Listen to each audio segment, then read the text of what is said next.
Probando, probando. 1, 2, 3. ¿Me escuchan?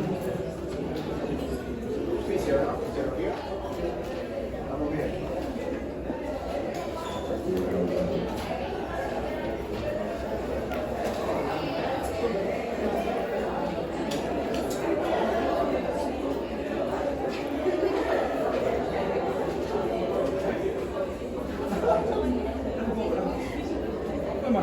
Se vayan un rato y ya abro la puerta para escuchar. Bueno, buenas tardes con todos, chicos.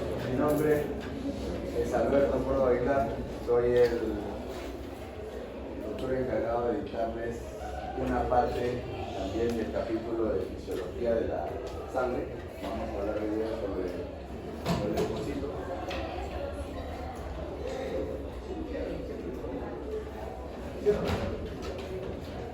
Vamos a hablar sobre fisiología de la sangre, la parte que corresponde al leucocito, porque entiendo que el doctor Castillo ya les habló sobre los glóbulos rojos, ya eso ya dominan, entonces ya partimos a la red y hablar de lo que nos quieren conocer un poco. Bueno, el temario es este: serie granulocítica, origen y funciones de los granulocitos, fórmula de Schilling, variaciones fisiológicas. O sea que hay varios temas, parece bastante, pero en verdad es algo que tiene que llevarnos a este aprendizaje.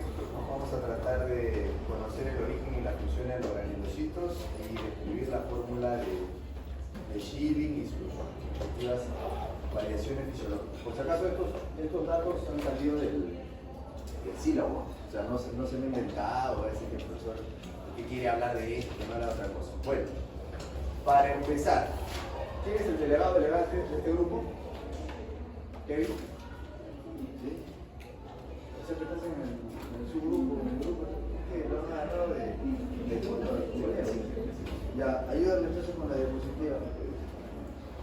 No voy a estar viniendo, vienes acá y ya.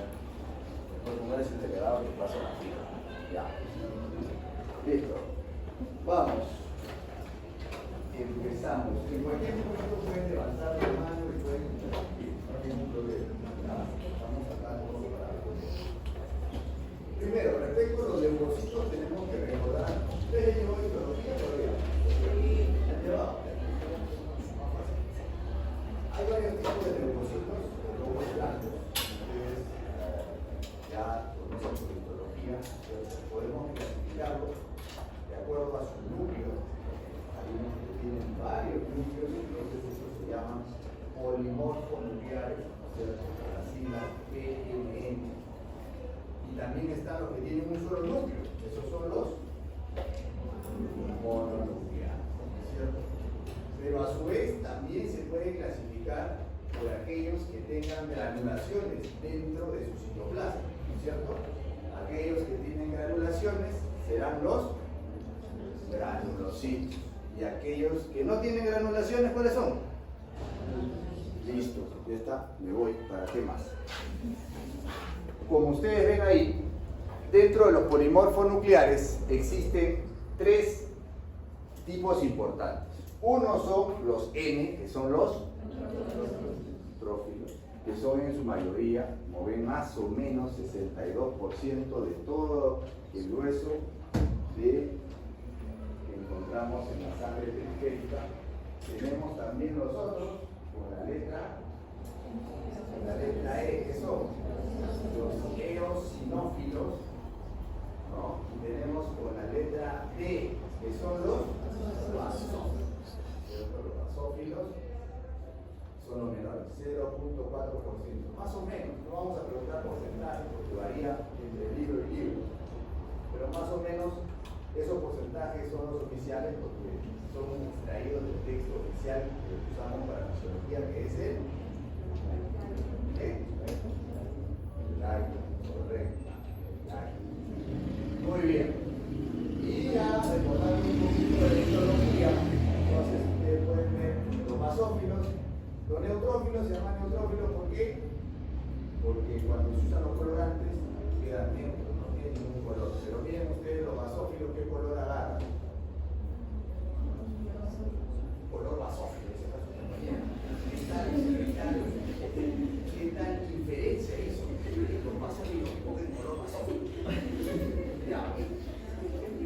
una pigmentación básica, por lo tanto se tiñen con colorantes. Los colorantes son de dos tipos, colorantes básicos o ácidos. Entonces, si no se colora ni con chicha ni limonada, eso es neutrógeno. Si se colora con los básicos, si se colora con los ácidos, correcto.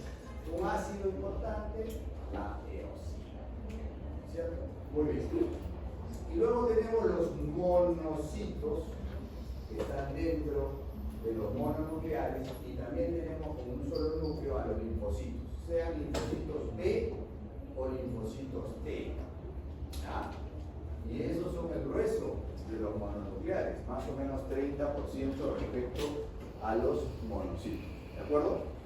Como esos no tienen gránulos en su citoplasma, son conocidos como agranulocitos. Ábranle por atrás a sus compañeros. Muy bien, siguiente diapositiva, por favor, Kevin. Fórmula leucocitaria. Vieron ustedes que al inicio dijimos, vamos a ver la fórmula de Schilling. Schilling fue el que estudió justamente a los leucocitos y se dio cuenta que habían ciertas variaciones o ciertas valoraciones respecto a su distribución en la sangre periférica. ¿De acuerdo? Sangre periférica es la que encontramos discurriendo por nuestros vasos sanguíneos, sean grandes, medianos o de pequeño calibre. Mientras que la sangre central es la que se encuentra, ¿dónde? En la médula ósea. Correcto. Así es. Entonces, la fórmula leucocitaria o fórmula de Schilling, como ven ahí, que es quien le dio el nombre a esa fórmula, incluye dos valores importantes. Un valor que es relativo, es decir, un valor porcentual, y un valor absoluto. Si ustedes ven, cada uno de estas células que hemos mencionado, que pertenecen a los glóbulos blancos, todas ellas, tienen también una terminología cuando aumentan en cantidad o cuando disminuyen.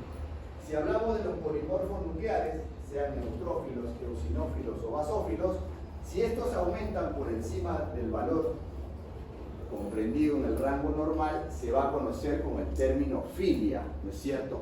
Por ejemplo, si aumentan los neutrófilos por encima del valor normal, será entonces neutrofilia. Si aumentan los eosinófilos, será eosinofilia. Si aumentan los basófilos, será basofilia. ¿Cierto? Y lo mismo pasará si disminuye. Si disminuye, lleva una terminología al final que se conoce como penia. ¿Es cierto? Penia, porque qué pena que tiene poco. Entonces, neutro, ¿qué será? Neutropenia. Un valor ínfimo o por debajo del valor límite aceptado para los neutrófilos, por ejemplo. Igual será eosinopenia o basopenia. ¿Es cierto? Muy bien. Respecto a los mononucleares, cuando hablamos de monocitos y linfocitos, el término varía un poquito. Y varía en el sentido de que estas son células que tienen mayor tiempo en nuestro cuerpo.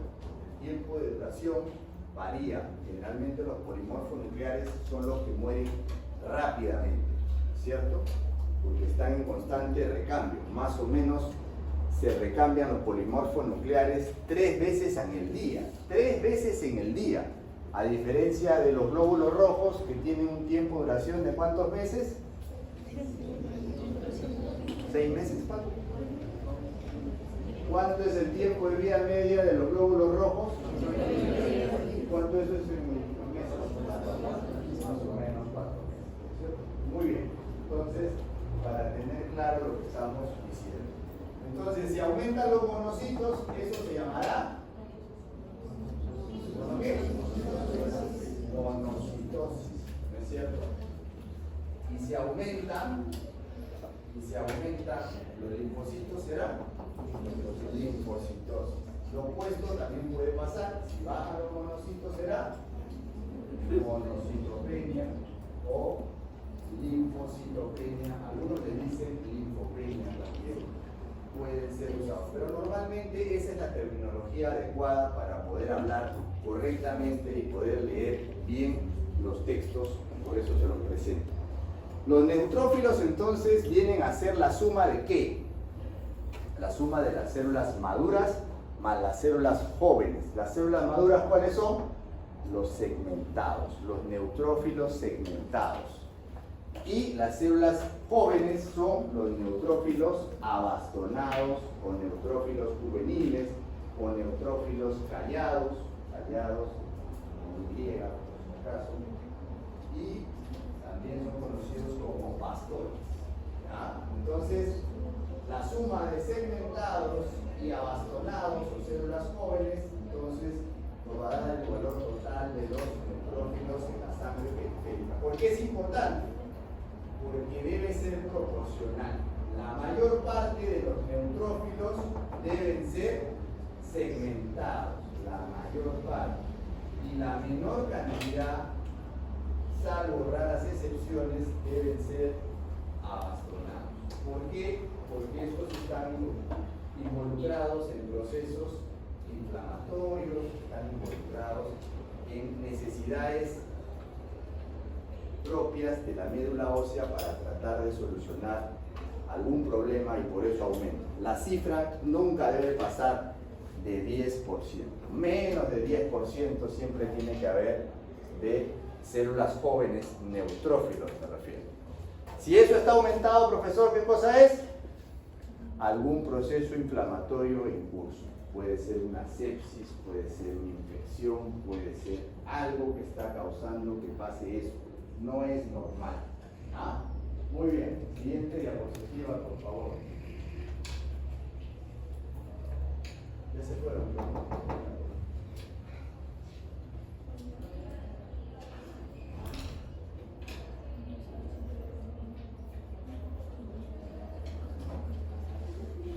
Muy bien. Respecto a la...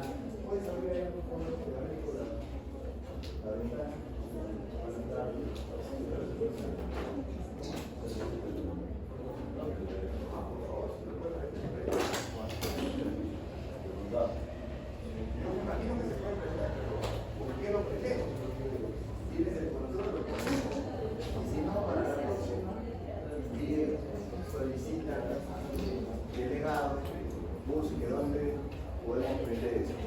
Muy bien, la hematopoiesis. La hematopoiesis, como ustedes pueden ver, se realiza a través de una célula madre hematopoyética pluripotencial.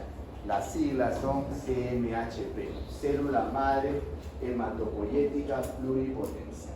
Porque en el español somos complicados, hablamos un montón, en inglés eso significa stem cell, ¿cierto? Sencillo. Esa célula madre hematopoyética pluripotencial a su vez va a dividirse en dos tipos o dos linajes celulares.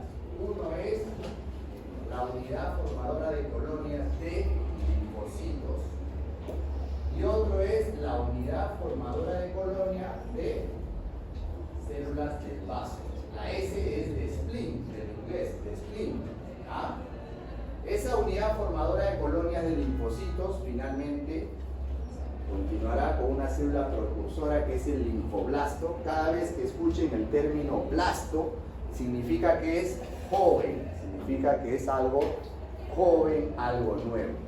Y eso finalmente terminará produciendo, después de varios procesos, en el linfocito. ¿De acuerdo? Por el otro lado, el otro linaje de la unidad formadora de colonias de células del vaso va a dividirse también a su vez en varias opciones. Vean ustedes la pizarra, por favor. Dense cuenta que hay tres sublinajes propios de esta unidad formadora de colonias. La unidad formadora de colonias de cultivo, así se llama, unidad formadora de colonias de cultivo, que a su vez de ahí van a salir parte de los agranulocitos, sale el monoblasto para que finalmente termine como monocito, Y por el otro lado va a ser la unidad formadora de colonias de granulocitos y macrófagos. Ahí que tenemos a los neutrófilos finalmente, eosinófilos y basófilos. Y lo otro ya lo han visto en parte con el doctor Castillo, ¿no es cierto? La unidad formadora de colonias de eritrocitos, que finalmente empezará como proeritroblasto o pronormoblasto, que es una célula nucleada y que poco a poco va perdiendo su núcleo para terminar en el eritrocito que ustedes conocen. Y finalmente, la unidad formadora de colonias de megacariocitos, que a su vez terminará formando las plaquetas. ¿De acuerdo? Siguiente diapositiva. Con dibujito, más fácil, con dibujito. Hematopoiesis, célula madre hematopoyética pluripotencial. Vean ustedes cómo el megacardioblasto termina formando las plaquetas. No se olviden que el megacardioblasto, como su nombre lo indica, es una célula pequeña o grande. ¿Pequeña o grande? Grande, ¿no es cierto? El megacardioblasto es una célula joven, pero bien grande. Suponiendo que esta es la médula ósea, todo este salón es la médula ósea, y hay un megacardioblasto dentro. Para que dé el origen a las plaquetas, hay una razón, porque el megacardioblasto, como ustedes pueden ver ahí, tiene núcleo, ¿no es cierto? Sin embargo, ¿las plaquetas tienen o no tienen núcleo? ¿Por qué? Porque las plaquetas son fragmentos citoplasmáticos del megacardioblasto. ¿Y por qué es un fragmento? Porque el megacardioblasto en verdad quiso salir de la médula ósea. Si esta es la médula ósea, este salón, y yo pesaría 250 kilos, no podría pasar por esta puerta. Afuera está el torrente sanguíneo. Cuando yo quiero salir, no puedo salir, pero el torrente es tan fuerte que me va partiendo. Y ese es el origen de los fragmentos del citoplasma del megacardioblasto, que finalmente terminan siendo parte de las plaquetas o trombocitos. ¿Se entendió? ¿O repetimos? ¿Se entendió, no? Se entendió, ya te preguntamos. Ya. Muy bien. Luego el eritroblasto terminará siendo el eritrocito. Luego hemos dicho que el linfoblasto termina siendo el linfocito. Y de la célula mieloide, el mieloblasto dará origen entonces a los polimorfos nucleares y además también al monocito. Por ahí que puede haber un poco de confusión. Siempre en esas partes que hay un poco de confusión, de ahí la pregunta, porque ya saben que se van a equivocar. Muy bien, seguimos. La génesis de los mielocitos. ¿Cómo funcionan estos mielocitos? ¿Cómo funcionan? Vean ustedes. El mieloblasto, dale un clic, Kevin. El mieloblasto se transforma en promielocito. El promielocito, a su vez, en metamielocito, neutrófilo, por supuesto. Luego viene el metamielocito neutrófilo joven, luego el metamielocito neutrófilo callado o abastonado, y finalmente termina en el neutrófilo polimorfo nuclear que todos conocemos. Como ustedes pueden ver, tiene varios núcleos que están adosados unos entre sí, ¿no es cierto? Luego vamos a explicar bien cómo es ese tema. Y vamos a ver que el mieloblasto también tiene otro subtipo celular que viene a formar el eosinófilo con el mismo proceso. Mielocito eosinófilo, metamielocito eosinófilo, eosinófilo polimorfo nuclear. ¿Ven? Las coloraciones son diferentes. Finalmente, el mielocito basófilo, dale un clic, terminará convirtiéndose en el basófilo polimorfo nuclear. Y es así que se da la génesis o el origen de los mielocitos. ¿De acuerdo? Muy bien. Siguiente, por favor. ¿Cómo identificamos estos elementos en la sangre? Bueno, actualmente quien realiza este examen es la máquina, la computadora, coge una gota de sangre y hace un hemograma automatizado. ¿De acuerdo? Pero cuando hay dudas o cuando la máquina dice acá veo raro, entonces es momento de realizar esto que se conoce como frotis de sangre periférica. Un frotis es un esparcido de la lámina de una gota de sangre, ¿no? De esa forma que están viendo, una lámina portaobjetos, y luego se lleva eso al microscopio, y en el microscopio se ven estas células. Lo que más se ven son las células de color rosado, que son los eritrocitos que hay en su mayor cantidad. ¿Cuánta es la cantidad de la masa eritrocitaria más o menos? Más o menos, ¿no? Como 4.5 millones de eritrocitos por microlitro.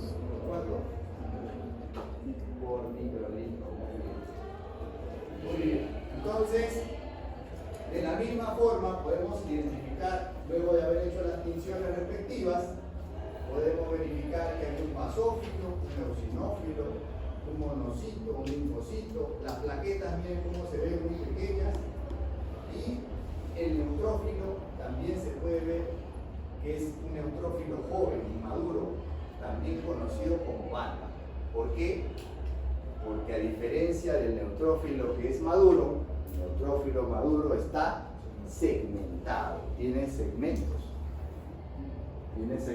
A mayor cantidad de segmentaciones, más maduro es el neutrófilo, o mejor dicho, más viejo es. No necesariamente es algo bueno, no necesariamente, ya vamos a ver. Y sin embargo, los inmaduros solamente tienen una pequeña banda, por eso se dicen bandas o neutrófilos callados. Muy bien, siguiente diapositiva, por favor. A ver, ¿cuál es el tiempo de vida media de los leucocitos? TBM, tiempo de vida media de los leucocitos. Variado, en verdad variado. Los granulocitos, por ejemplo, buenas tardes. De 4 a 8 horas para los granulocitos en la circulación, vean ustedes, y de 4 a 5 días si estos granulocitos se encuentran en los tejidos, ¿de acuerdo? Hasta 20 horas para los monocitos en la circulación, y una vez que los monocitos pasan a los tejidos, ya no se llaman monocitos, ¿cómo se llaman? Macrófagos tisulares. Y dependerá de dónde se encuentra para que adquiera un nombre, ¿no es cierto? Por ejemplo, los macrófagos que se encuentran en el hígado se llaman células de von Kühler, ¿no es cierto? Correcto. Entonces, vean ustedes que estos pueden vivir meses. Y los linfocitos tienen también un tiempo de vida media bien variado. Pueden vivir semanas y pueden llegar a vivir también meses en función de la necesidad. Son los que llevan también la memoria, los linfocitos. Va a ser otra clase que vamos a ver la otra semana. Seguimos, por favor. Bueno, habíamos dicho entonces que citosis era el aumento de las células, ¿no es cierto? Entonces, leucocitosis será el aumento de las células, y ahí la diferencia. Pueden haber leucocitosis fisiológicas, recuerden que todo lo que es fisiológico es lo normal. Y fisiopatológico o patológico es lo que no está bien, obviamente, ¿no? ¿Cómo diferenciamos una leucocitosis fisiológica de una que no es tan fisiológica o patológica? Tienen ciertas características. Por ejemplo, elevaciones discretas de los leucocitos. Las células pueden elevarse a más o menos 15.000. ¿Y cuál es el valor normal de los glóbulos blancos o leucocitos? ¿Cuánto es? Más o menos, ¿no? 5.000 a 10.000 más menos 1.000. O sea que puede aceptarse, podría aceptarse hasta 4.000 o hasta 11.000, ¿cierto? 5 a 10.000 más menos 1.000. Muy bien, pero además miren ustedes qué pasa con otra característica. No hay desviación izquierda. Profesor, ¿pero qué cosa es desviación izquierda? ¿Qué cosa? el aumento de los neutrófilos abastonados. A eso se conoce como desviación izquierda. Y ahora vamos a ver el porqué en un ratito. Otra, no hay gránulos tóxicos. Cuando hay una infección o un proceso inflamatorio sistémico, sistémico significa de todo el cuerpo. Imagínense una persona que tiene una fiebre tifoidea, entonces tiene una infección sistémica. Esta persona, sus polimorfos nucleares están trabajando directamente para solucionar el problema. Y mientras van solucionando, van adquiriendo o van quedándose con granulaciones tóxicas propias de las bacterias o de los desechos de las bacterias. Entonces, se ve que hay presencia de gránulos que no son normales, a eso le llaman gránulos tóxicos, ¿de acuerdo? Otra característica importante en la leucocitosis fisiológica es la presencia de eosinógenos, que generalmente estos se ven afectados, ¿no? Y se ven a la baja cuando realmente existe una leucocitosis patológica. ¿Cuál es la etiología de este problema de la leucocitosis fisiológica? ¿Cuál es la etiología? ¿Qué cosa es la etiología? La etiología es la causa de algo, ¿no es cierto? La causa de la leucocitosis fisiológica entonces es RN. ¿Qué cosa es RN? Recién nacidos. Recién nacidos tienen leucocitosis fisiológica, ¿no es cierto? ¿Por qué? Porque generalmente el parto no es tan sencillo. El parto en la gestante también puede producir leucocitosis. El puerperio también. ¿Qué cosa es el puerperio? Vanessa, ¿qué cosa es el puerperio? El periodo postparto. ¿Hasta qué día?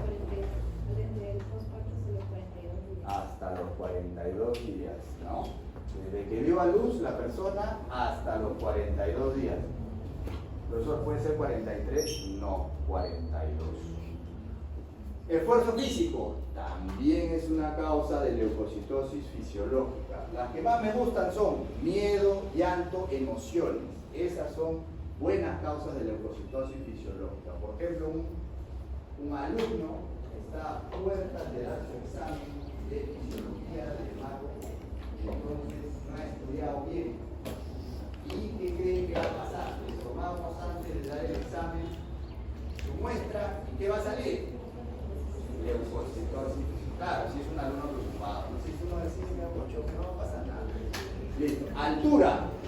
Otra cosa que puede causar leucocitosis fisiológica en personas que no son de altura, obviamente, es la persona viaja, se va a la sierra, ¿no? A Puno, no sé, y a raíz de eso se le toma un hemograma y se encuentra que tiene 14.000 leucocitos y no tiene ningún otro problema en el resto del hemograma. ¿Qué cosa es eso? Leucocitosis fisiológica. El problema ha sido la altura. Lo mismo pasaría con el calor o el frío extremo, por si acaso. ¿Ya? Muy bien, seguimos. Por si acaso, las preguntas del examen no van a ser lo que dice en la diapositiva tal cual.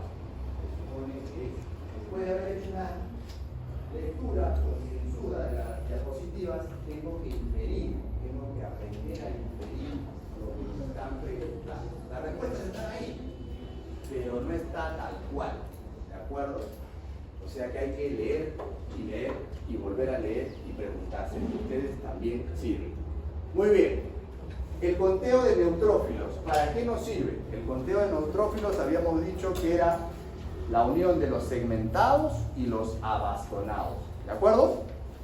Eso nos da una curva de neutrófilos.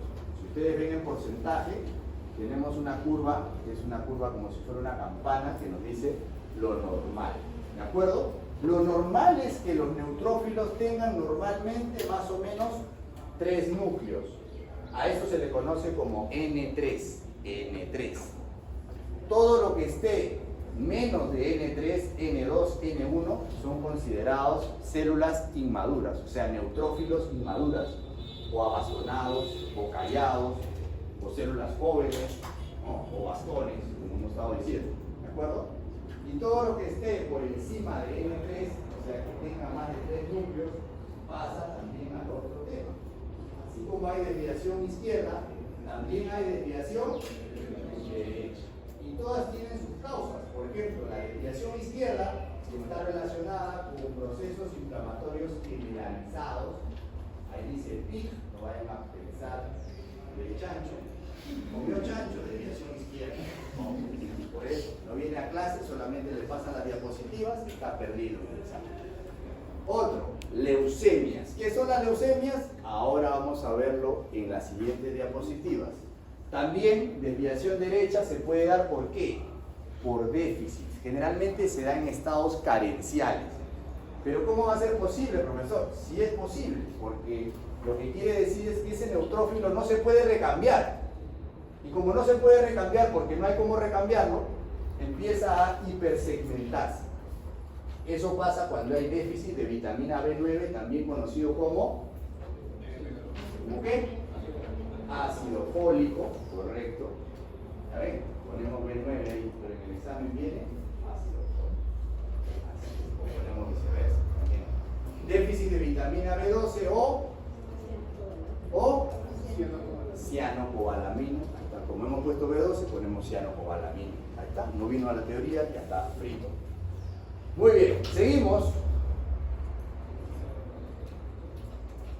Siguiente diapositiva, por favor. Muy bien.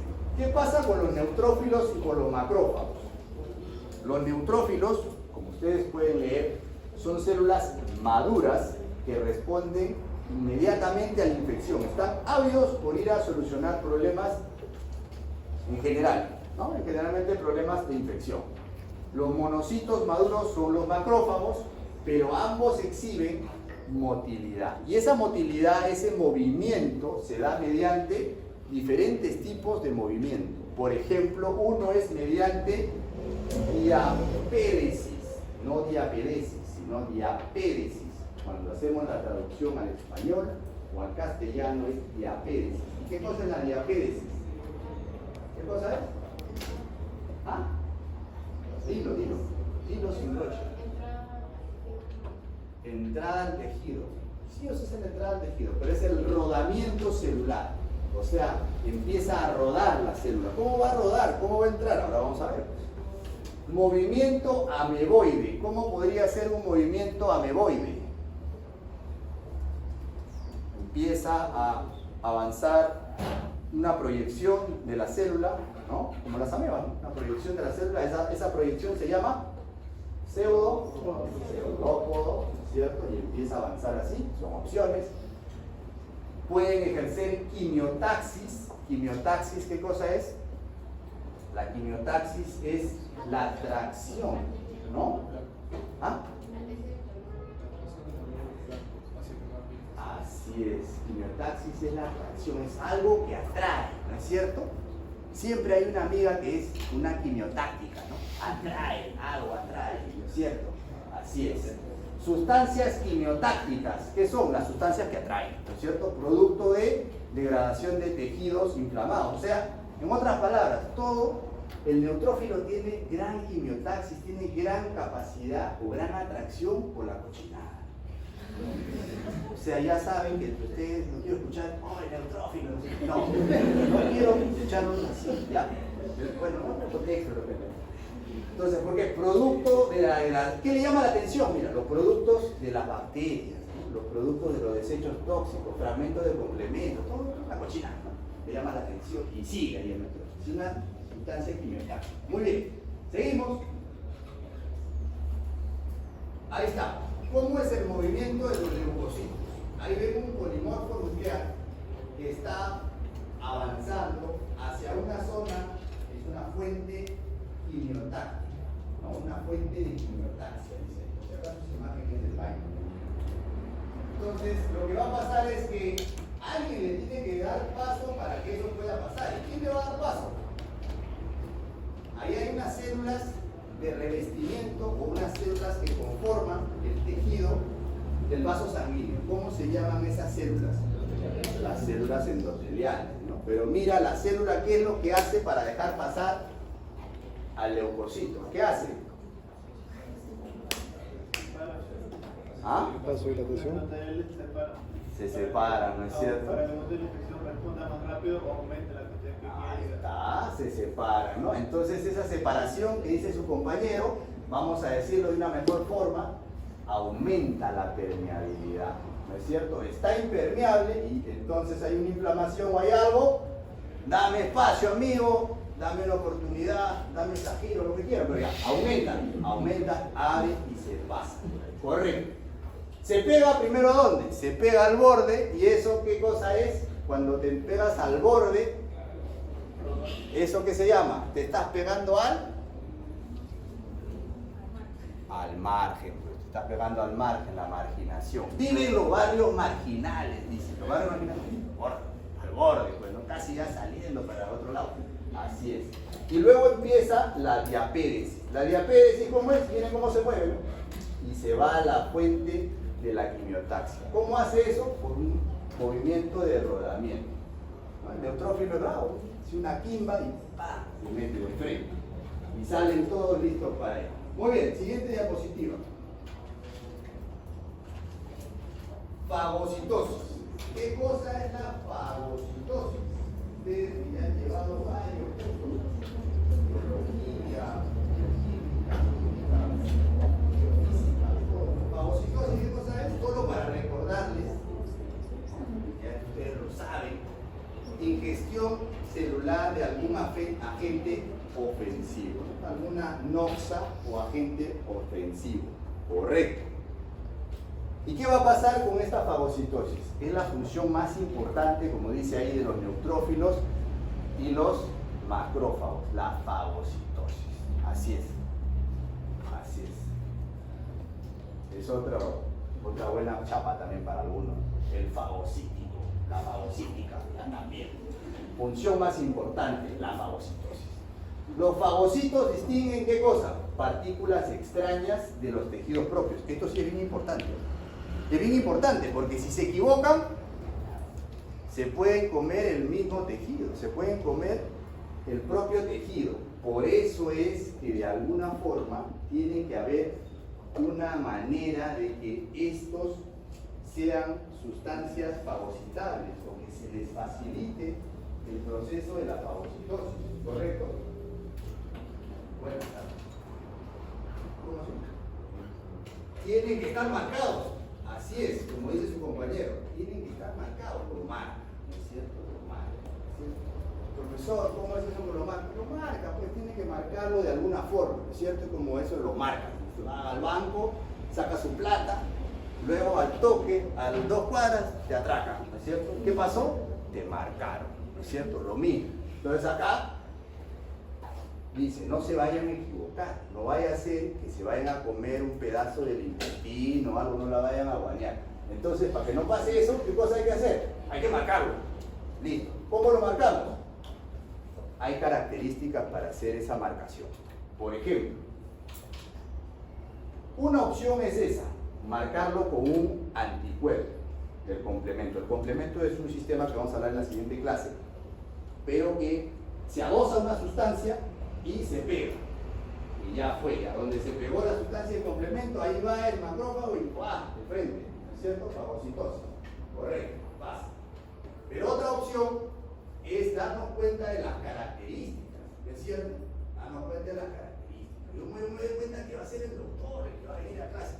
No, que el doctor viene con su mandil, viene con su camisa, viene con su corbata. No, este debe ser el doctor. Por ahí alguien me preguntó, ¿no? ¿Quién es el? A ver, usted de fisiología, por ahí me preguntaron, no sé quién me preguntó.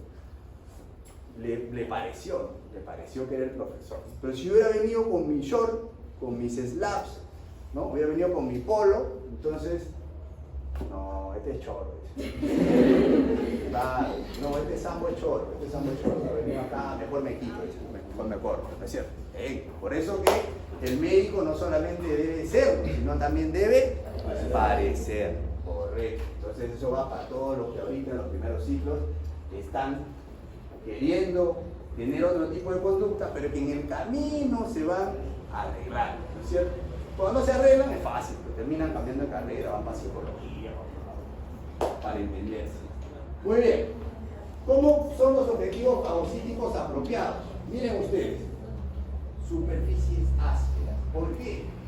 Porque todas las proteínas de nuestro cuerpo son superficies lisas.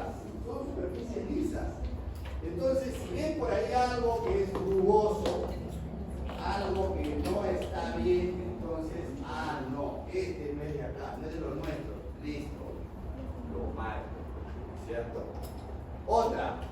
carecen de capas protectoras de proteínas. La capa protectora de proteínas es como si fuera un gorrito que le pone de proteína para identificar, ¿no es cierto? Eso es algo bien común en algunas patologías que van a ver más adelante. Les adelanto para que ustedes se puedan interesar. Hay una enfermedad que se llama la enfermedad reumática. En la enfermedad reumática lo que pasa es que la persona ha tenido el antecedente de una faringoamigdalitis estreptocócica. Pero da la casualidad que el estreptococo tiene unas proteínas similares a las válvulas cardíacas del corazón. Similares. Entonces dice, tenemos que eliminar el estreptococo. Correcto. Entonces generamos anticuerpos. Anticuerpos contra esas proteínas. Pero lástima que esas mismas proteínas tienen la misma forma que las válvulas cardíacas. Me refiero en conformación. Por lo tanto, ¿qué creen que hace el anticuerpo? Destruye la faringoamigdalitis, o mejor dicho, el estreptococo, pero además destruye la válvula cardíaca. Y la persona termina con problema cardiovascular, además de haber solucionado el problema de la faringoamigdalitis. Es un ejemplo que puede pasar, ¿de acuerdo? Ese anticuerpo que marca o que viene del complemento generalmente es un anticuerpo, un fragmento específico. Por ejemplo, para la opsonización, que lo vamos a ver en la otra clase, la opsonización es el proceso de eliminación de una sustancia a través del complemento. Hay una sustancia que es el fragmento C3B. El fragmento C3B es opsonizante, pregunta de examen, ¿no? Se pega, olvídate, ya viene de frente a comérselo el favorcito. Así de sencillo. Muy bien, siguiente diapositiva. Tenemos que avanzar, no nos podemos quedar. Fagocitosis de los patógenos. ¿Cómo funciona? Miren ustedes, un microbio, arriba, un microbio cualquiera, puede ser un cojo o un vasito. Puede ser un cojo o puede ser un vasito. ¿Qué puede ser? O una espiroqueta. ¿Qué puede ser? ¿Está llevando micro o no? Ahí está, por lo menos vacío, por la forma. Ya, correcto. Y luego ven unos fragmentos que parecen en letra Y. Siempre los diagraman así. Esos son los anticuerpos, en esa forma. Entonces, ¿qué es lo que le hacen al microbio los anticuerpos? ¿Qué es lo que hacen? Lo marcan. Listo, ya está. Una vez que lo marca, ¿qué hace el neutrófilo? ¿Qué es lo que hace? O el macrófago. Hace la fagocitosis. Porque se guía, ¿no? ¿Se guía por qué? Porque tiene receptores justamente para esos anticuerpos. Entonces, le hace la fagocitosis. ¿Cómo lo hace? Emite unos pseudópodos y lo engulle. ¿No es cierto? Y lo engulle. Y dentro se encuentra entonces esa vesícula que ya no se llama fagocito, sino se llama fagosoma, ¿no es cierto? Y esa vesícula se le va a unir un lisosoma. ¿Por qué se le une un lisosoma? ¿Qué tiene el lisosoma dentro que interesa? Tiene enzimas. ¿Qué enzimas tiene? ¿Enzimas? Ácidas, enzimas proteolíticas, sí, correcto. Entonces forma un compuesto que se llama fagolisosoma y con eso se digiere el microbio fácilmente. Y luego saldrá por exocitosis los desechos. ¿De acuerdo? Tanto neutrófilos como macrófagos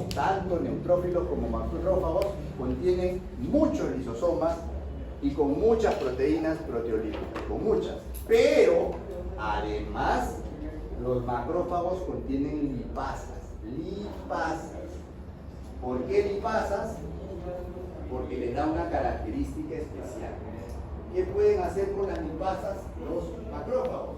Pueden, así es, lipasa, todas las asas son enzimas, por si acaso. Cada vez que ven asa es una enzima. Entonces, esto le permite digerir membranas lipídicas gruesas. Una membrana lipídica gruesa, por ejemplo, es la del ¿qué será, beca, profesor? Bacilo de Koch. ¿no es cierto? Bacilo de Koch. Por ser el bacilo que produce la tuberculosis. Correcto. Así es. Entonces vean ahí la importancia. Seguimos, por favor. Los neutrófilos entonces son micrófagos porque pueden digerir hasta 20 bacterias, pero miren ustedes la diferencia con los macrófagos. Los macrófagos se llaman así porque cuando se activan en los tejidos pueden llegar a ingerir hasta 100 bacterias, ¿no? Y pueden ingerir incluso partículas más grandes, por ejemplo, glóbulos rojos, por ejemplo, parásitos completos, parásitos como por ejemplo la de la malaria o el paludismo. Pueden extruir, o sea, sacar productos digeridos y encima pueden sobrevivir y funcionar por meses. Esa es la diferencia con los neutrófilos. Los neutrófilos después del combate mueren. Es la diferencia con los macrófagos. Los macrófagos no necesariamente. Puede ser que aún siga funcionando para más oportunidades. ¿Seguimos? ¿Y cuáles son los agentes entonces bactericidas? Hay agentes bactericidas, es decir, bactericidas que matan bacterias. ¿Cuáles son? Por ejemplo, así es, pueden ser. Ahí estamos viendo que algunas bacterias pueden morir sin ser digeridas, aunque la mayoría termina siendo digerida. Las enzimas dentro del fagosoma, habíamos dicho, o también los peroxisomas, ¿no? Generan ¿qué cosa? Especies de oxígeno reactivas, ¿no? Esas especies de oxígeno reactivas, también con sus siglas ROS, ¿no es cierto? Pueden ser ¿qué cosa? O2 negativo, ¿qué cosa es? Radicales libres. Claro, pueden generar radicales libres y estos a su vez atacar las membranas. Entonces, vamos a decirlo como están acá. O2 negativo, ¿qué cosa es? Superóxido. Y si es negativo, ¿qué más le falta? ¿Será catión o anión? Anión superóxido. Puede ser también peróxido de hidrógeno o oxigenado, lo mismo. Puede ser OHO. Alcohol no es. Está bien, alcohol no es. ¿Ah? Grupos hidroxilos o oxidrilos. Pero la más importante es esa que ven ustedes ahí, la que dice la mieloperoxidasa. La mieloperoxidasa es la más importante. ¿Por qué? Porque cataliza el peróxido de hidrógeno con un par de iones cloro y lo transforma en hipoclorito. Profesor, ¿entonces lo transforma en lejía? No, yo no he dicho hipoclorito de sodio, he dicho solamente hipoclorito. No es lejía, por si acaso, es hipoclorito. Pero ese compuesto, hipoclorito, es muy, pero muy potente, muy bactericida. ¿Y lo tienen quiénes? Los neutrófilos, bastante. Entonces, tienen que tener en cuenta eso. Por otro lado, los macrófagos, bien dice ahí, en los tejidos, pueden vivir años. Y si se estimulan, se pueden incluso desprender de donde están y pueden viajar a sitios donde hay inflamación, por si acaso. ¿Seguimos? Ahora viene la parte del sistema retículo endotelial o sistema monocito macrofágico. ¿Qué cosa es? Por sus siglas en inglés, RES, sistema retículo endotelial. ¿Quiénes lo conforman? Lo conforman todos aquellos que tienen una gran capacidad de generar fagocitosis, ¿no? Los macrófagos. Tenemos los monocitos en menor cantidad, pero también los macrófagos móviles y los tisulares fijos también, y las células endoteliales de tejidos específicos, por ejemplo, del vaso, por ejemplo, de la médula ósea y de los ganglios linfáticos. Por ahí creo que hay una buena pregunta. Seguimos. Si vemos el diagrama funcional de un ganglio linfático, como ustedes tienen ahí en la diapositiva, van a darse cuenta que los linfáticos, los ganglios linfáticos, no solamente sirven para producir linfa, sino que dentro de esta linfa viajan, aparte de que viajan también ciertos lípidos, también viajan los macrófagos. Y estos macrófagos van a ingresar. ¿Por dónde van a ingresar? Van a ingresar a través de los senos medulares, ¿no? El ganglio linfático, y lo que van a hacer estos macrófagos recubren justamente esta zona de los senos medulares para poder tratar de atrapar las partículas extrañas, o sea que también nos sirve de filtro los ganglios linfáticos. ¿De acuerdo? Muy bien, seguimos. Esa es la razón que cuando tienen alguna infección, por ejemplo de garganta, sienten que están inflamados unos ganglios. ¿Por qué están inflamados los ganglios? Porque los ganglios son nuestros puertos de batalla. Ahí es donde está acumulándose gran cantidad de, justamente, de las células que van a combatir la infección. Muy bien, listo, seguimos. Otros macrófagos tienen nombres específicos. Por ejemplo, en los sinusoides hepáticos tenemos las células de von Kupffer. Estas células son súper importantes. ¿Por qué? Porque toda la circulación abdominal, ¿no? Toda la circulación entérica va a pasar por la circulación portal, es decir, por el hígado. Y pasa por la circulación portal antes de llegar a la circulación sistémica, justamente para filtrar cualquier tipo de bacteria que pueda haber ingresado. ¿Cierto? Ustedes que les gusta comer comidas a veces un poco peligrosas, ¿cierto? La tía veneno, la tía negra, la tía... Entonces, todas esas cosas pueden ser peligrosas y potencialmente mortíferas, pero como tienen un buen sistema monocito macrofágico en el hígado, permite que esto no avance más allá. Queda ahí y llega limpia la sangre a la vía sistémica. Entonces esto filtra la sangre a través del sistema portal antes de llegar a la circulación general, y como dice ahí, la velocidad de fagocitosis de estas células de Kupffer es bastante alta, ¿no? Menos de 0.1 segundo, de 0.01 segundos por bacteria. Imagínense, ¿no? Una alta capacidad de poder filtrar cualquier cosa que se haya pasado. Muy bien, seguimos.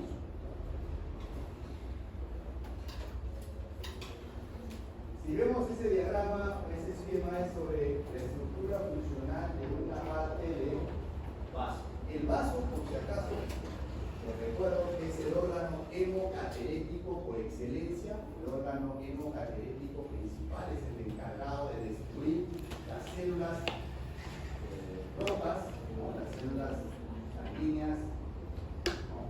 Los eritrocitos, cuando ya están viejos, cuando no tienen una forma adecuada, el que se encarga de destruir a esas células es el vaso. No solamente a eso, sino también puede destruir cualquier otra célula que esté adecuadamente marcada para que sea destruida. ¿Correcto? Y para eso usa unos capilares que son porosos. Ustedes han visto en histología que el vaso tiene varias zonas. Tiene senos venosos, tiene la pulpa roja, tiene la pulpa blanca, pero entre esos está enmarañado una serie de capilares. Esos capilares están fenestrados, de tal manera que por ahí se permite filtrar todo ese tipo de sustancias, generalmente células que estén en mal estado o también bacterias.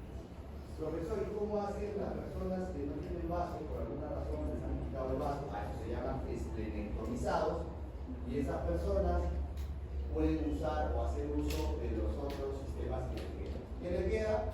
Les queda el hígado, les quedan los ganglios linfáticos, la médula ósea. ¿De acuerdo? Seguimos. Hablemos un poquito sobre las células en específico. Por ejemplo, los eosinófilos. Los eosinófilos, ¿qué son? Son fagocitos, pero son débiles, ¿eh? Son fagocitos débiles. No son iguales que los neutrófilos, a los macrófagos, de ninguna manera. Pero exhiben una gran quimiotaxis. Y eso es algo súper interesante porque pueden adherirse, gracias a esta característica, también a los parásitos. A los parásitos. Suave que se te peguen los eosinófilos. Entonces, ¿qué pasa aquí? Acá hay algo bien importante. ¿Por qué? Porque cuando ustedes revisan un hemograma y ven eosinofilia y no ven otra razón para dar explicación a la eosinofilia, lo más probable es que sea una parasitosis.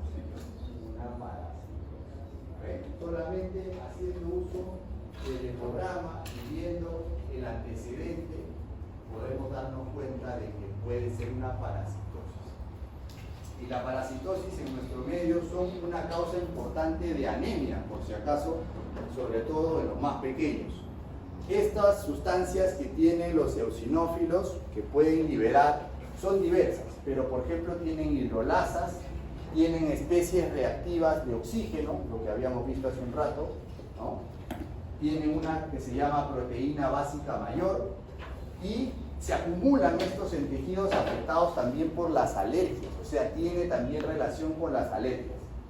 En la parasitosis, por supuesto, en las alergias también. Y tal vez esta respuesta es debido a un factor quimiotáctico de los eosinófilos que es liberado por los basófilos, porque hasta ahorita no se sabe bien cuál es la función de los basófilos, pero parece que juegan en pared. Los basófilos son los que estimulan secretando esa sustancia y los eosinófilos luego son los que llegan y empiezan a aumentar.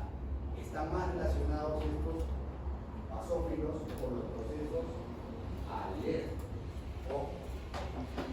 Y los eosinófilos parece que pueden detoxificar algunos productos de estos basófilos. Parece. Seguimos, basófilos. A ver, ¿qué dice de los basófilos? Los basófilos son células similares a los mastocitos, ¿ya? Los mastocitos son estas que se encuentran adyacentes a los capilares, ¿no? Pericapilares, esas sustancias que son similares, también porque liberan un mediador químico que es la heparina. Estos también liberan heparina. Cuando la inmunoglobulina es una sustancia que nos sirve y que tenemos para las defensas. La inmunoglobulina hay de varios tipos. En este caso, cuando la inmunoglobulina E se une a los receptores de superficie, se entrecruza con un antígeno específico y esto lo que va a producir es que tanto los mastocitos como los basófilos se degranulan. Se degranula, ¿qué quiere decir? Que bota todos los gránulos que tienen dentro. ¿Cuáles son?